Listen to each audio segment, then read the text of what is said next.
This video sponsored by School of Business Organization Private Limited, ஷார்ட்டா SPO. வீட்டில் இருந்தே வேலை பார்க்கணுன்னு விருப்பம் உள்ளவங்க ஸ்க்ரீனில் தெரிகிற வாட்ஸ்அப் நம்பருக்கு உங்களுடைய பெயரையும் படிப்பு தகுதியையும் அனுப்புங்க. ஸ்கிப் பண்ணாதீங்க, பெரிய தப்பு. தினம் 300 ரூபாய் சம்பாதிக்க அரிய வாய்ப்பு. இன்ஸ்டாகிராம், ஃபேஸ்புக் பயன்படுத்த தெரிந்தால் போதும். Content post and content publishing மூலமா தினம் 300 ரூபாய் சம்பாதிக்கலாம். இந்த வேலை செய்ய 5 நிமிடம் போதும். Work training support, group communication support, all language customer live chat support, முக்கியமா சொந்தமா ஒரு பிசினஸ் ஸ்டார்ட் பண்ற அளவுக்கு உங்களால கற்றுக்கொள்ளவும் முடியும், சம்பாதிக்கவும் முடியும். இந்த வேலை வாய்ப்பு வழங்குவது 5 வருடத்திற்கு மேல ரன் ஆகிட்டு இருக்க நம்ம தமிழ்நாட்டு company school of business organisation private limited. மேலும் விவரங்களுக்கு டிஸ்கிரிப்ஷன்ல கொடுத்திருக்க நம்பருக்கு வாட்ஸ்அப் பண்ணுங்க.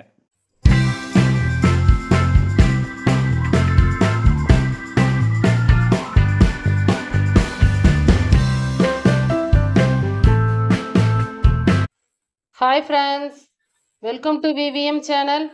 இன்றைக்கி நம்ம சேனலில் மரவள்ளிக்கிழங்கு சிப்ஸு எப்படி செய்யலான்னு பார்க்கலாம்.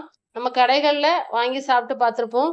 அது எப்படியும் காசு ரொம்ப அதிகமாக இருக்கும். இப்போ நம்ம மரவள்ளிக்கிழங்கு ரொம்ப சீப்பாக தான் கிடைக்குது. நம்ம அதை வாங்கி நம்ம வீட்டிலேயே சிப்ஸ் போட்டு சாப்பிட்டோம்னா குழந்தைகளுக்கும் ஸ்நாக்ஸ் கேட்குறப்போ அப்பப்போ நம்ம எடுத்து கொடுத்துக்கலாம். கடையில் வாங்கி சாப்பிட்றத விட நம்ம வீட்டில் செஞ்சு சாப்பிடும்போது நல்ல ஹெல்த்தியாக இருக்கும். வாங்க எப்படி செய்யலான்னு பார்க்கலாம். அதுக்கு முன்னாடி இந்த வீடியோக்கு ஒரு லைக் போட்டுட்டு வாங்க நம்ம வீடியோக்குள்ளே போகலாம். நீங்கள் இப்போ தான் இந்த வீடியோ ஃபஸ்ட் டைம் பார்க்குறீங்கன்னா VVM சேனலுக்கு சப்ஸ்கிரைப் பண்ணிக்கோங்க. கூடவே பெல் பட்டனை கிளிக் பண்ணிக்கோங்க. அப்போ தான் நாங்கள் போடுற வீடியோ உங்களுக்கு உடனுக்குடனே வரும். வாங்க இப்போ நம்ம வீடியோக்குள்ளே போகலாம். இன்றைக்கி இந்த சிப்ஸ் பண்ணுறதுக்கு நான் மரவள்ளிக்கிழங்கு 1 கிலோ எடுத்திருக்கேன். இதை பாருங்கள், மண்ணாக இருக்கும் மேலெல்லாம். இந்த மண்ணெல்லாம் நம்ம நல்லா கழுவி எடுக்கணும். கழுவி நம்ம எடுத்துகிட்டு வந்துடலாம். ஃபஸ்ட்டு போய் இதுவே நல்லா கழுவி எடுத்தாச்சு. இப்போ இந்த தோலை ஈஸியாக கட் பண்ணிடலாம். இந்த மாதிரி கத்தி வச்சு சென்டரை இப்படி ஒரு கோடு போட்டு விடுங்க. 4 பக்கமும் எல்லா பக்கமும் இப்படி கோடு போட்டு விட்டிங்கனாலே போதும். நீங்கள் எடுக்கும்போது இந்த மாதிரி அழகாக மெதுவாக வந்துடும். இது தோலை உரிக்கிறது ரொம்ப கஷ்டம் கிடையாது, ஈஸியாக எடுத்துடலாம். இப்போ நான் பாருங்க 2க்குமே நல்லா தோலை உரித்து எடுத்துக்கிட்டேன். இதை நல்லா கழுவிட்டு நம்ம சிப்ஸு சீவுற அந்த சீவலில் வச்சு இதை நம்ம சீவி எடுத்துக்க போகிறோம்.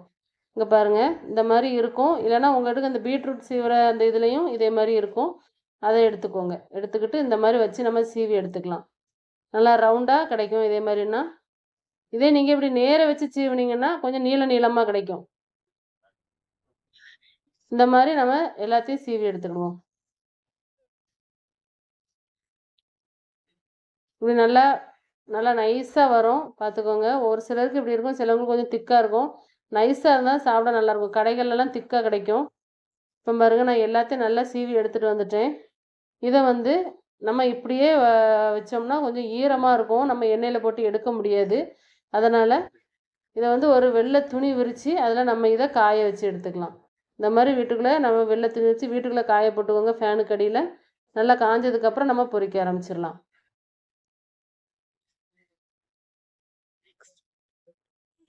இப்போ நான் நல்லா காய வச்சு எடுத்துகிட்டு வந்துட்டேன். அவ்வளோத்தையும் பாருங்கள், ஈரப்பசையே இல்லை, நல்லா காஞ்சிருச்சு. இப்போ நம்ம இதை எண்ணெயை காய வச்சு இதை அப்படியே நல்லா பொரித்து எடுத்துக்கிடுவோம்.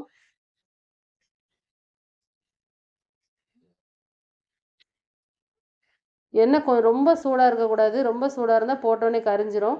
அதனால் கொஞ்சம் மிதமான சூட்லேயே நம்ம ஒன்று ஒன்றா அப்படியே போட்டு எடுத்துக்கலாம். அவ்வளோத்தையும் எவ்வளோ பிடிக்குதோ அவ்வளோ போட்டுக்கோங்க, போதும்.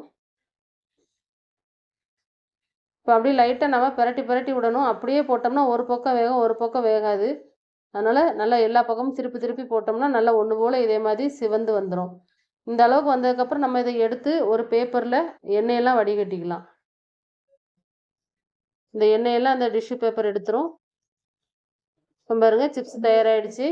இப்போ இதில் நம்ம கொஞ்சமாக உப்பும் வத்தல் தூளும் சேர்த்து இதை நல்லா நம்ம குலுக்கி விட்டுக்கலாம். எல்லா இடமும் படுற மாதிரி இதே மாதிரி நல்லா குலுக்கி விட்டுக்கோங்க. அவ்வளோதான், பார்த்திங்களா? 5 நிமிஷத்தில் வேலை முடிஞ்சுது. இதில் நமக்கு அதை காய வைக்கிற நேரம் மட்டும்தானே ஒழிய மற்றபடி எல்லாமே சீக்கிரம் முடிஞ்சிடும். நீங்கள் பிள்ளைங்க ஸ்கூல் முடிஞ்சு வரும்போது ஸ்நாக்ஸுன்னு கேட்டாங்கன்னா நீங்கள் இதை ரெடி பண்ணி வச்சுருந்தீங்கனாலே போதும். இதை கொடுத்துக்கலாம். கடையில் வாங்கி நம்ம கொடுக்க வேண்டாம். அவ்வளோதாங்க, எல்லாமே தயாராகிடுச்சு. இப்போ இதை நல்லா குலுக்கி வச்சுட்டு ஒரு டப்பாவில் நம்ம இதை அடைச்சி வச்சுக்கிட்டோம்னா எப்போனாலும் இதை யூஸ் பண்ணிக்கலாம். உங்களுக்கு இந்த வீடியோ பிடிச்சிருக்க நம்புகிறேன். பிடிச்சிருந்தா VVM சேனலுக்கு சப்ஸ்கிரைப் பண்ணிக்கோங்க. Thank you, friends.